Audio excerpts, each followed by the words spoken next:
Já sabe o que eu vou falar? Vamos junto comigo? Tema de hoje: não deixe a infelicidade entrar no seu barco, porque senão afunda. No domingo passado eu perguntei aqui: você faz o que te faz feliz?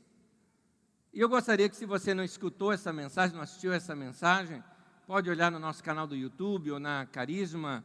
Inclusive, quero te recomendar, se você entrar lá no YouTube, inscreva no canal, que você recebe aviso assim que a gente posta a mensagem. Essa mensagem de hoje vai para o site ou vai para o YouTube terça, quarta-feira, e você fica sabendo quando a mensagem está pronta para você escutar ou recomendar para alguém e compartilhar também com alguém nas redes sociais.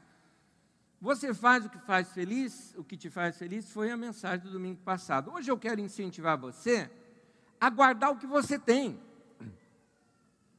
Não deixe a infelicidade entrar no seu barco. Proteja a sua felicidade. Use de cautela, de precaução, de prevenção.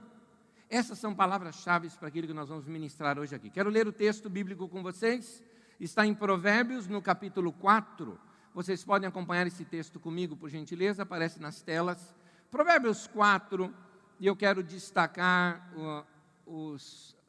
as partes sublinhadas do texto. Meu filho, escute o que lhe digo. Preste atenção às minhas palavras. Imagina Deus falando isso com você. Presta atenção, ponha a tua atenção. Busque compreensão das minhas palavras. Continuando. Nunca as perca de vista. Guarde-as no fundo do coração. Essas palavras que Deus está ministrando para você hoje aqui, essas palavras de sabedoria, tem que ser guardada no coração. Você não sabe a hora que você vai precisar dela. Tem que estar lá. Continuando. Pois são vida para quem as encontra, e saúde para todo o teu ser. Acima de tudo, guarde o seu coração, pois dele depende toda a sua vida. Ou seja, coloca isso como uma coisa mais importante da sua vida. Acima de tudo, guarda teu coração. Não deixe coisa ruim entrar ali. Não deixe a infelicidade afundar o teu barquinho. Dele depende toda a sua vida. Afaste da sua boca as palavras perversas. Fique longe dos seus lábios a maldade.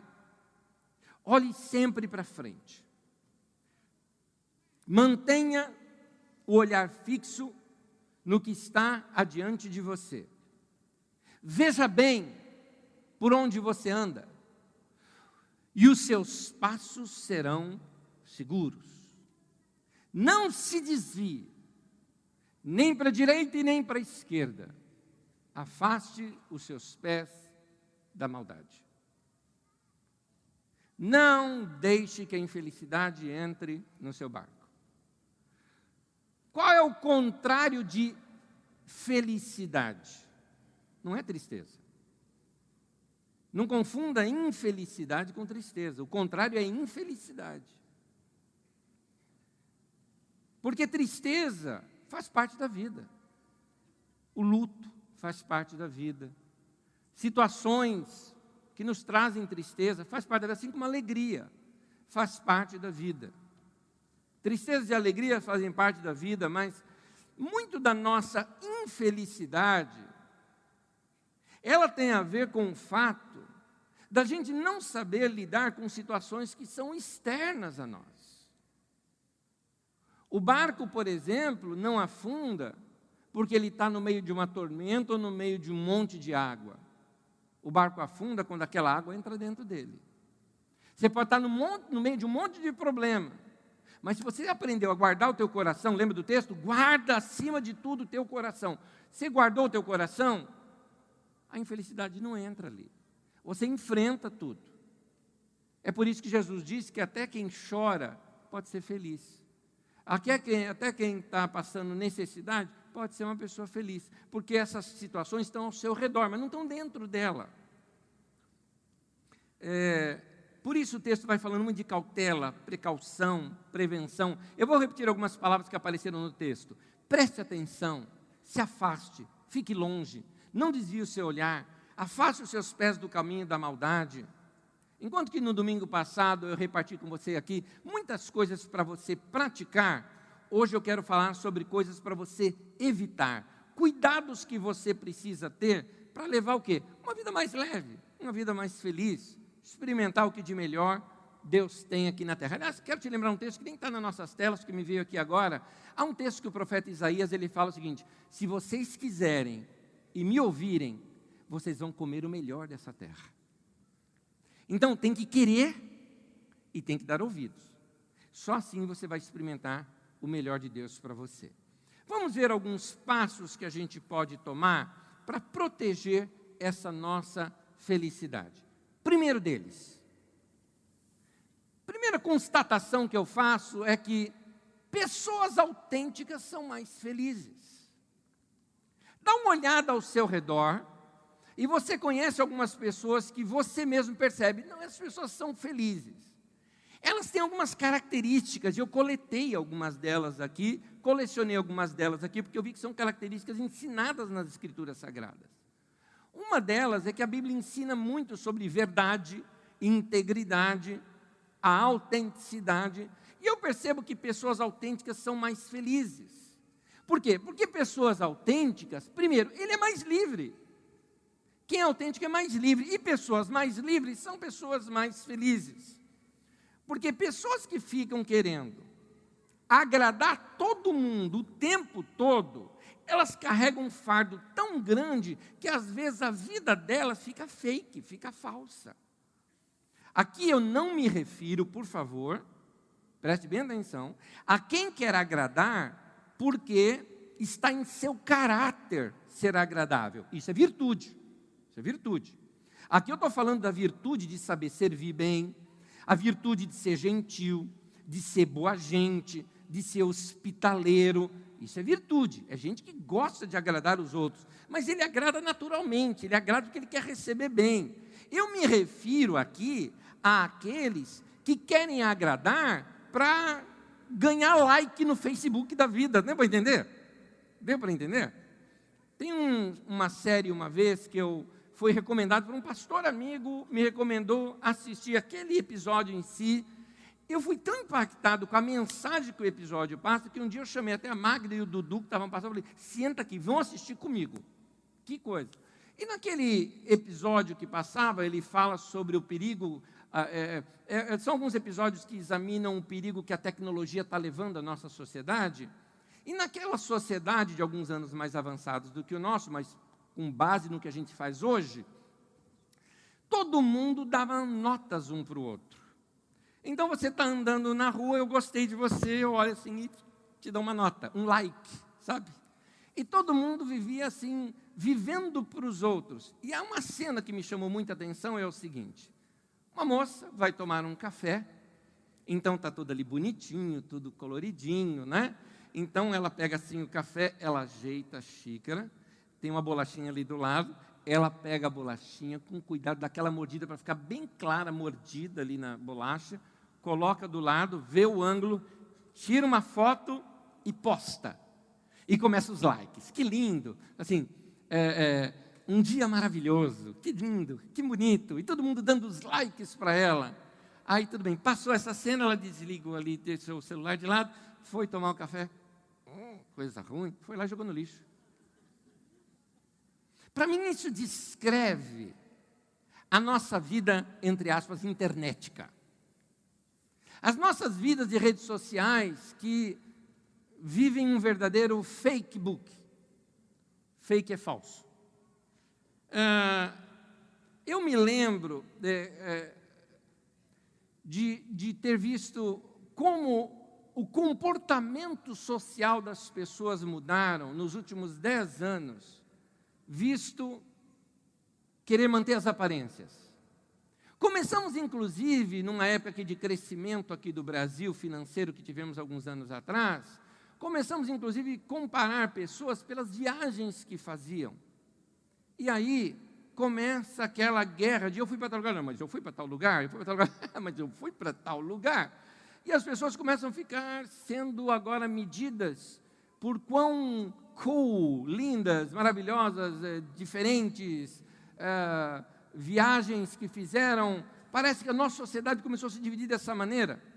Me lembra claramente agora um momento de uma palestra de Ariano Suassuna, quando ele falou uma coisa muito engraçada, um senhor bem idoso, já falecido, ele contando quando ele foi chamado para ser membro da Academia de Letras, é um homem inteligentíssimo, demais ele, e membro da Academia de Letras, e foram para um jantar, e esse jantar, ele falou, eu fui num jantar de uma pessoa muito rica, e uma das coisas que eu esqueci, ele tem um sotaque nordestino delicioso, que eu me esqueci, que ele falou, eu sou do interior, eu como sempre na hora certa, 7 horas da noite é minha janta. E eu fui na casa de pessoa rica, e eu sei que rico come tarde. Então, geralmente, eu como em casa antes, e lá não, eu esqueci, fui lá com fome. Passava aquele salgadinho, enchia a mão, assim, eu comia, para disfarçar. E aí puxaram assunto comigo, e a anfitriã ali chegou para mim assim e falou, o senhor já foi na Disney, né? Ele falou assim, não. Ele falou, a cara estampada, né? Ela estampou no rosto dela uma decepção. Tipo, como um homem, membro da Academia de Letras. Ela falou, mas o senhor já esteve nos Estados Unidos algumas vezes. Ele falou, não, eu nunca saí do Brasil.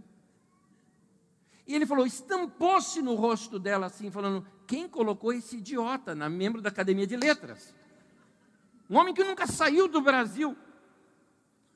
E daqui a pouco ela se virou para uma outra pessoa que estava perto dele e falou, o senhor já foi na Disney? Ele falou, eu já fui. E aí começaram a conversar. Ele falou, pronto, entendi. Aquela mulher, ela assim, divide a humanidade em duas categorias. As que já foram e as que não foram. Hoje em dia, esse pensamento social entrou para dentro da igreja e se misturou com a teologia. E começamos a forçar sobre os crentes uma ideia de sucesso que força os crentes a serem tão falsos quanto alguns posts de internet.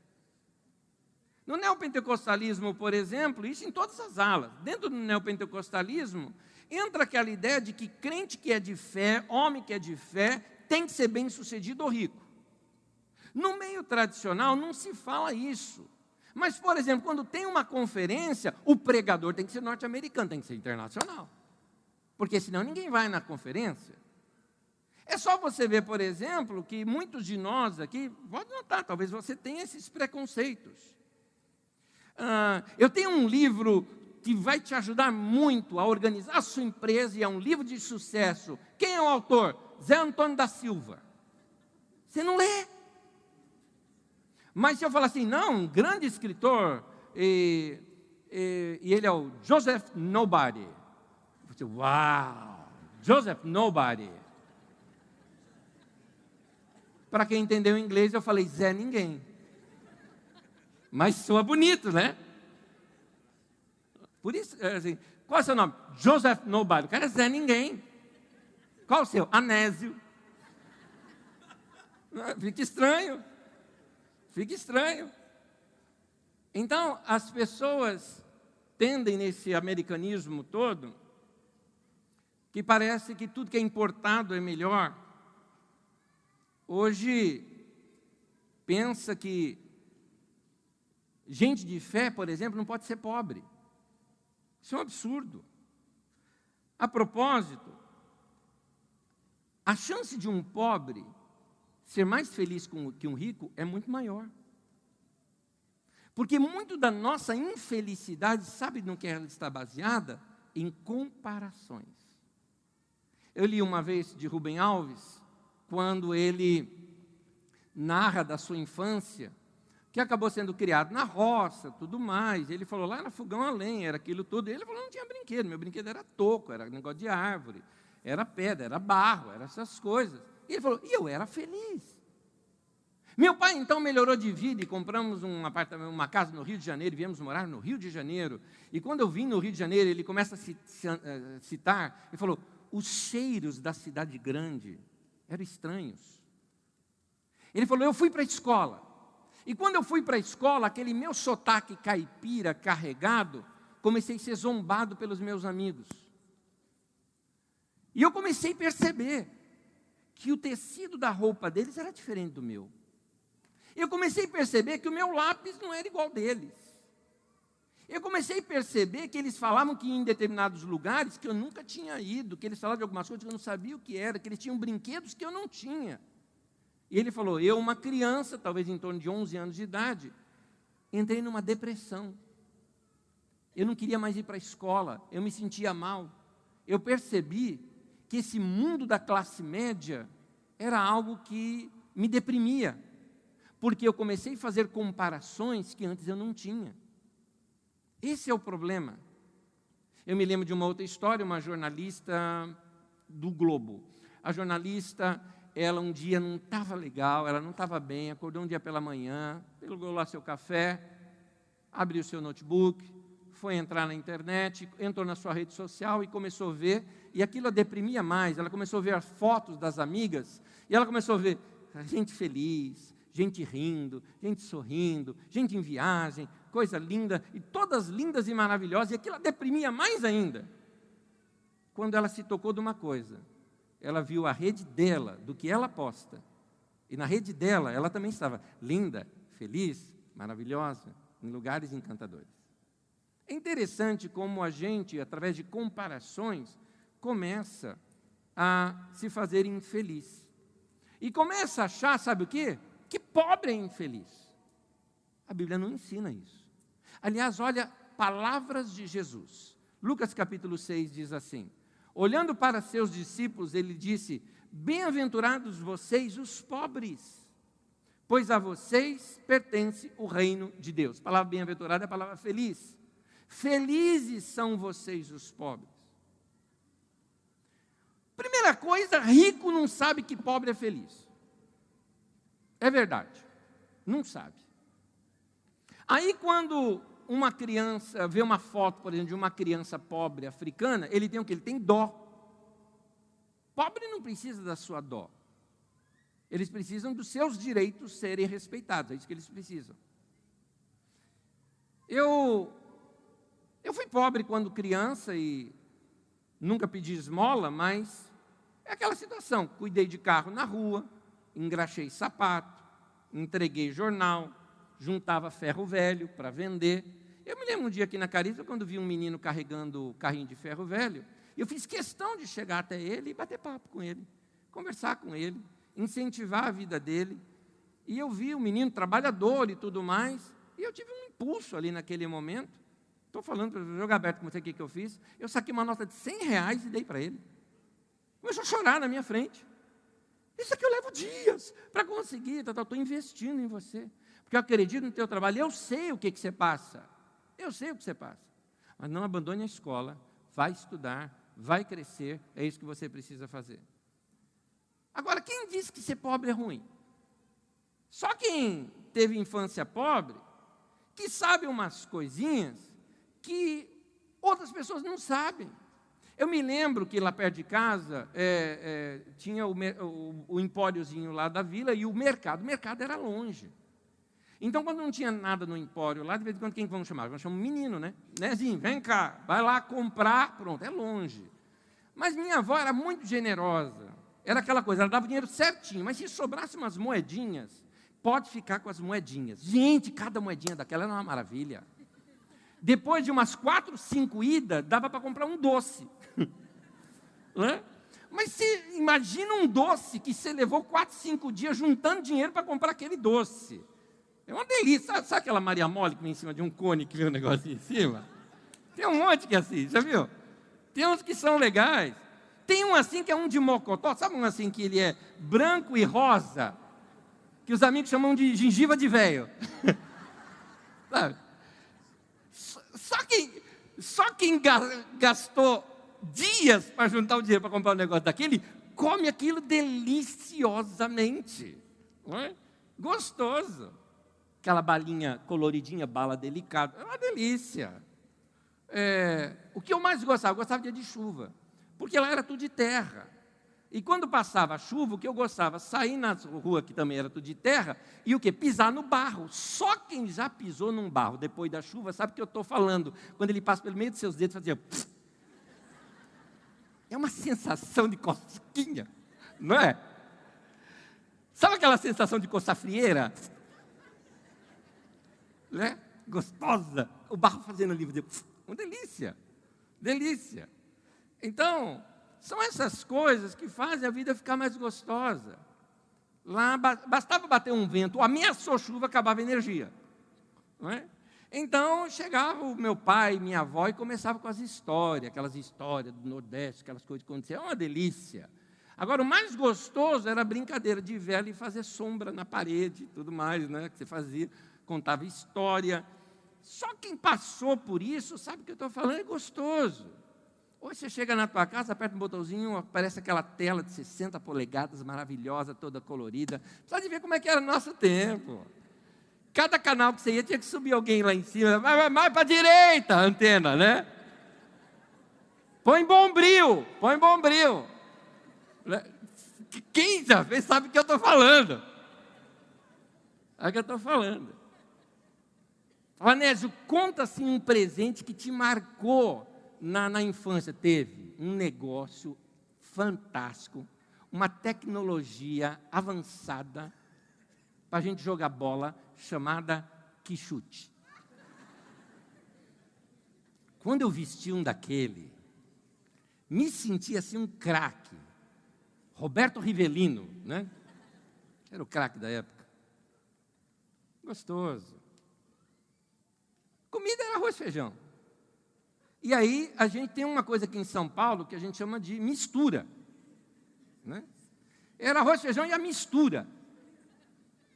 E assim, e sempre ela apresentava, vinha comidinha feita na hora, aquele cheirinho de feijão, gostoso e tal.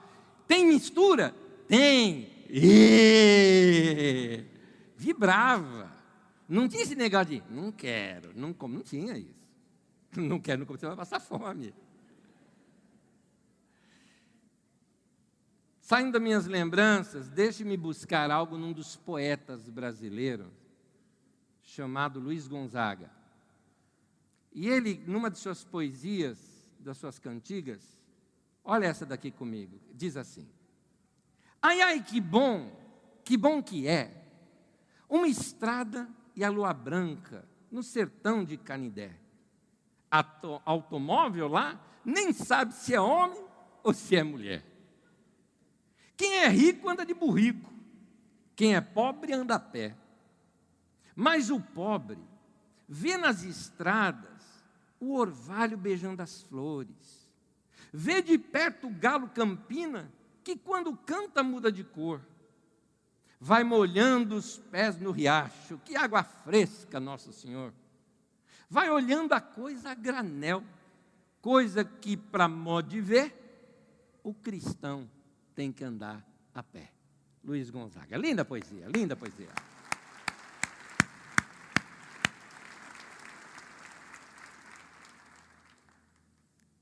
Quem disse que eu preciso ter, que a criança tem que ter o melhor videogame para ser feliz ou o melhor celular para ser feliz? Deixa eu falar uma coisa pública aqui. Podem nos julgar, eu e Magda, como você quiser. Meu filho só veio ter celular agora aos 15 anos de idade. Opção nossa. Alguém fala, nossa, como vocês são radical. Não, eu quero meu filho para mim, não quero meu filho para os outros.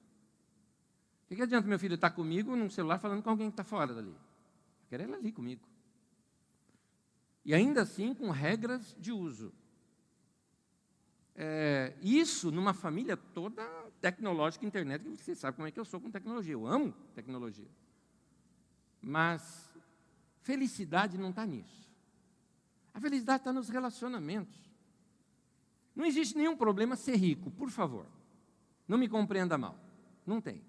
A Bíblia narra muitas pessoas ricas. Não tem. O que eu quero mostrar é que não existe nenhum pecado de ser pobre. É isso que eu estou querendo mostrar. O que eu quero ensinar para você é que você não precisa se matar de trabalhar só para então ser feliz. Pois tem gente que não tem nada na vida e pode ser feliz sem nada do que você já tem. Eu me lembro quando eu voltei do nosso trabalho lá na África, o título da minha mensagem é: quem são os felizes? Porque o impacto que aqueles africanos causaram na nossa vida foi incrível. Em toda a sua simplicidade, a maneira como eles se encantavam pela vida. Na verdade, nós fomos lá para aprender. Foi isso que nós fomos. Felicidade não tem a ver com pobreza ou riqueza. Eu vou te relembrar uma coisa que eu falei aqui domingo passado. Você que vai me definir, vamos lá. Aquela bate-bola, jogo rápido. Felicidade num cheiro. É com você.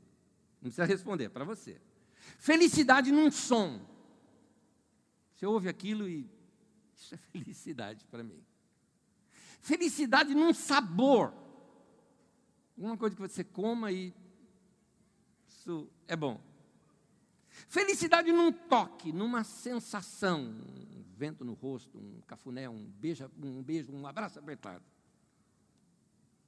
Felicidade numa cor, numa paisagem, numa árvore, algo que encante os seus olhos. Notou? Felicidade não tem a ver com pobreza ou riqueza, é isso que eu estou querendo dizer. Felicidade tem a ver, inicialmente aqui, pelo que nós já vimos até agora, com estar bem consigo, com ser você mesmo. Então, a primeira dica para você não deixar a infelicidade entrar dentro do teu barco é o quê? Seja autêntico, seja você mesmo. Você precisa ser autêntico, ser livre, porque essas pessoas que são autênticas, elas são mais livres, e por ser mais livres, são mais felizes. Amém? Essa é a primeira lição. Segunda constatação, gente boa é mais feliz do que gente ruim. Seja gente boa. Porque gente boa é mais feliz que gente ruim. Isso parece óbvio. Mas eu quero te mostrar uma coisa que talvez você... Eu acho que a gente se vê um negócio desse e fala, tá legal, eu sou gente boa. A gente nunca se vê como gente ruim, né? Gente boa evita encrenca. Você é encrenqueiro? Você já não está nessa lista, não. Tem gente que fala, não, eu sou sincero. Ser sincero é uma coisa, cometer o sincericídio não é uma boa. Vamos ler na Bíblia? Colossenses 4:6. A vossa palavra, o seu jeito de falar, o modo de se dirigir às pessoas, seja sempre agradável, temperada com sal, para saberdes como deveis responder a cada um. O que você quer dizer com isso? Vou te explicar. Esse tempero não era um tempero muito comum, portanto, dava sofisticação para a comida. Hoje, para nós, é uma coisa muito comum. Mas a nova tradução na linguagem de hoje, ela coloca assim, que as suas conversas sejam sempre agradáveis e de bom gosto. Ou seja, você fala com as pessoas com respeito, com elegância. Aliás, eu peguei só um trechinho do que Pedro falou em 1 Pedro 3,10, que nos ajuda bastante. 1 Pedro 3,10 diz assim, pois quem quiser amar a vida e ver dias felizes, você quer amar a vida? Quero. Você quer ver dias felizes? Quero. Guarda a sua língua. Esse é o Pedrão, direto no assunto. Quer ser feliz? Quero. Mantenha a boquinha fechada. Quantos problemas você já não teria evitado se simplesmente tivesse ficado quietinho? Porque às vezes uma palavra precipitada, uma maneira de falar, não, eu sou assim mesmo, eu falo mesmo. Não, você é mal educado, isso não é sinceridade não. Isso é falta de educação, é falta de respeito para com o ouvido do outro. Então às vezes você pode ferir uma pessoa, e o pior, pode causar danos irreparáveis no relacionamento. Perdemos amigos, destruímos confiança, estragamos relacionamento, machucamos pessoas que nós amamos. Olha o que Provérbios 21:23 diz. Quem é cuidadoso no que fala, evita muito sofrimento. Então, meu querido, se você não quer que a infelicidade entre para dentro do teu barco, Cuidado, boquinha, com o que fala. Você está cuidando de você. Pensa para falar. Leva mais tempo para responder. Escolha as melhores palavras. Carlos Drummond de Andrade disse o seguinte, que a arte de escrever bem é a arte de saber cortar palavras, economizar palavras. Aquele texto enorme, reduza. Seja mais sucinto, direto. Essa é a arte de escrever bem, segundo Drummond. Agora, falar bem segue o mesmo princípio. Pensa, formule melhor. Falar demais demonstra imaturidade, demonstra ansiedade, falta de saber seus limites. Vamos ser sinceros, você gosta daquela pessoa que está falando com você no telefone e você percebe que já acabou a conversa e a pessoa continua? Vamos ser sinceros, não enche. Não começa a esquentar a orelha. Aí você troca o telefone de para cá, não é? Aí a pessoa fala tanto que você, por exemplo, você está em casa trabalhando ou está no seu serviço, você põe no viva voz e vai trabalhando, não é? Ou se não, você nem põe no viva voz, você deixa lá falando. Aí você volta e e continua, porque a pessoa está lá, o que ela quer? Ela quer falar, quer falar. Cuidado se você não é assim, esse outro lado. Cuidado se você não é aquela pessoa que só quer falar de si, só quer falar do seu problema. A pessoa vem te contar alguma coisa, fala, puxa, eu estou passando por uma situação, você não imagina a minha. É horrível. Provérbios 21, 23. Se você não quer se meter em dificuldades, Nova Tradução na Língua de hoje diz isso, tome cuidado com o que diz. Então, meu querido, aprenda a proteger a sua felicidade. Amém? Não deixe a infelicidade entrar para dentro do teu barco. Nós já vimos, para não deixar a felicidade entrar para dentro do nosso barco, nós temos que proteger, guarda o coração, proteja a sua felicidade. Como? Seja autêntico, seja livre, as pessoas autênticas são mais felizes, seja gente boa, porque gente boa é mais feliz do que gente ruim. Terceiro e último, seja um bom amigo e alguém imprescindível na sua família. Eu custei para fazer essa frase, ela não saiu bonita, mas eu falei, é essa aqui mesmo que tem que falar. Eu vou até ter que explicá-la.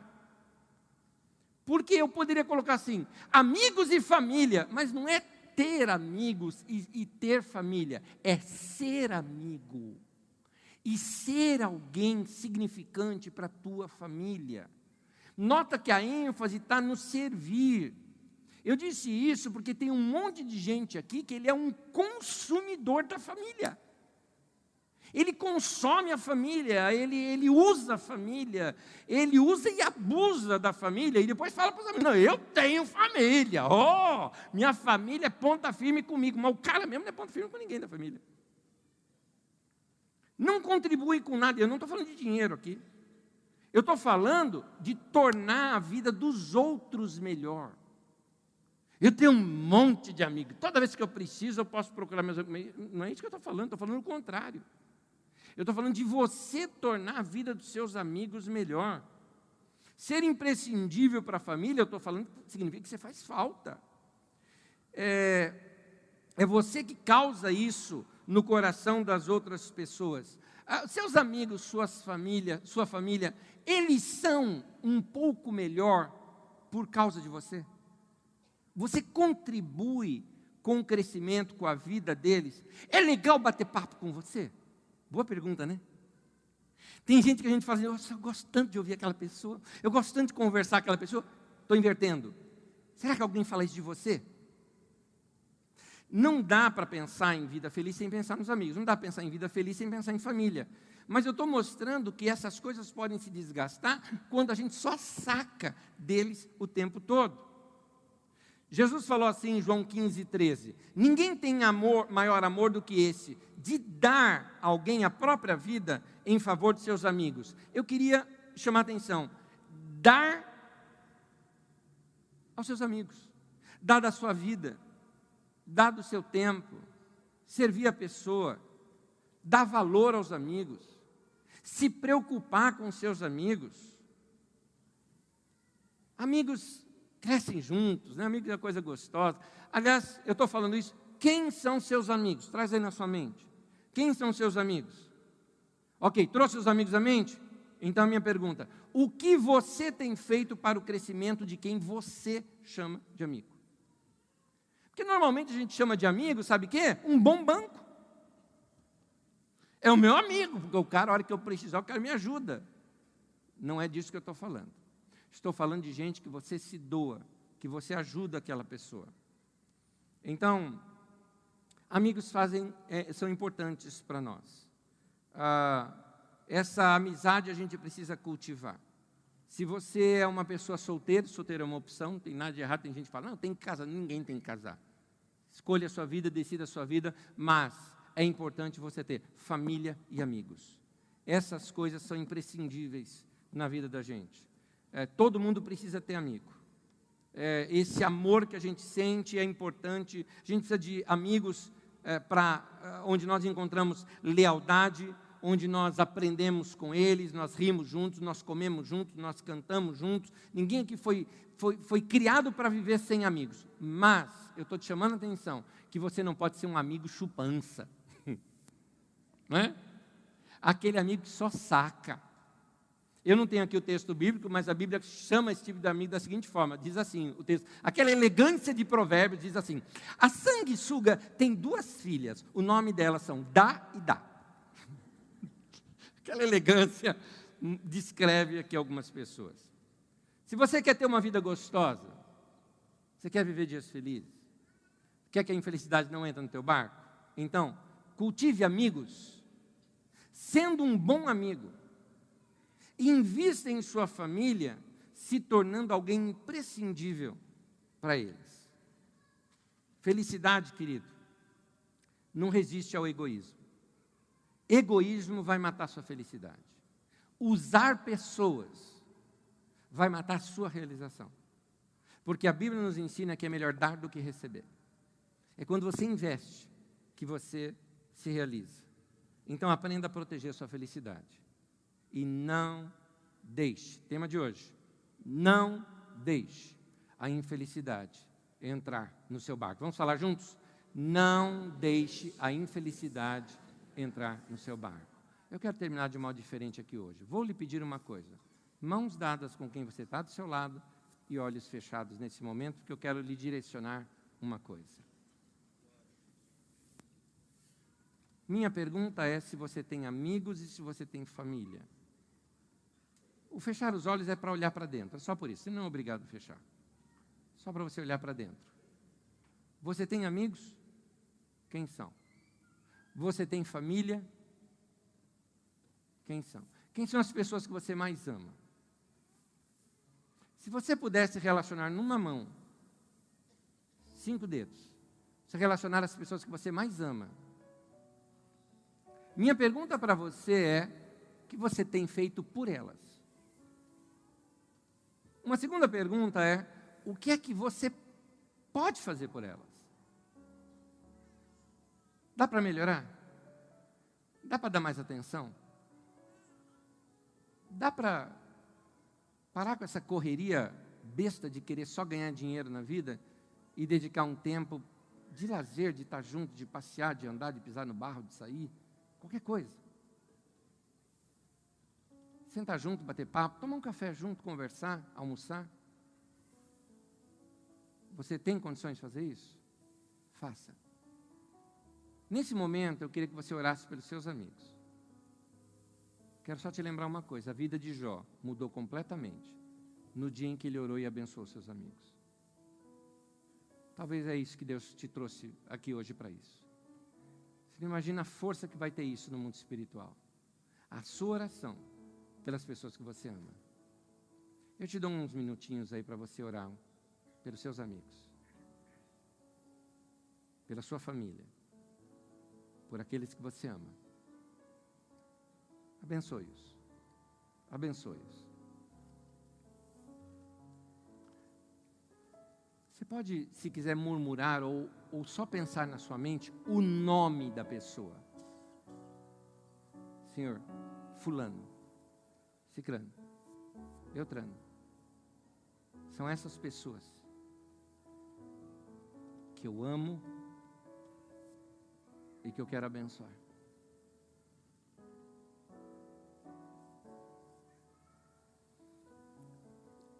No nome de Jesus, Senhor, entregamos a nossa vida e a vida das pessoas que nós mais amamos nas suas mãos aqui hoje.